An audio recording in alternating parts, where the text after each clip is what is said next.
Hi guys! Ngayon ipapakita ko sa inyo kung gaano kaganda ang bagong laro na MOBA na ang pangalan ay Honor of the King. Di nga makikita ninyo na ang ginamit ko na hero ay si Wukong, kung sa Mobile Legends ang pangalan niya si Sun, pero guys yung skill ni Wukong, dito ay magkaiba, pero maganda namang gamitin, kasi mabilis ka lang makakuha ng mga buff. Dito makikita ninyo kinukuha ko yung buff ng kalaban, at ipapakita ko rin sa inyo kung gaano kaganda ang kanyang mga skill.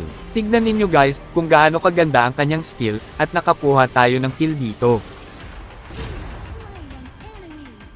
At pagkatapos babalik naman tayo sa pagkuha ng mga objective guys, dito nga makikita ninyo nalilito pa ako sa mga item hahaha. Pagkatapos ko makuha ang buff ko guys, ay may nakita akong kalaban kaya binigyan muna natin.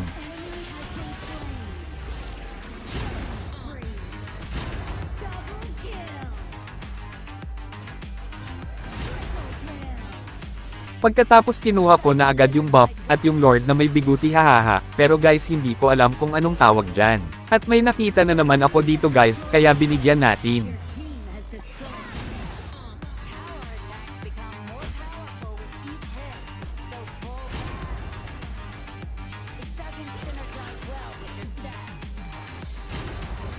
Nakatatlong patay nga tayo doon mga guys.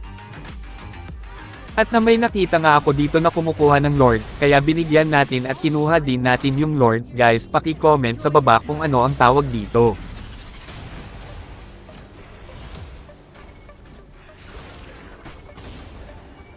At malapit nga ako mabigyan doon, kaya kinuha ko na lang yung buff at pagkakuha ko ay nanalo na kami, dahil di ko namalayan na ng push na pala yung mga kasama ko, kaya maririnig ninyo ang victory. At guys MVP pa tayo guys, kaya wag ninyo kalimutan mag-like at thank you sa panonood.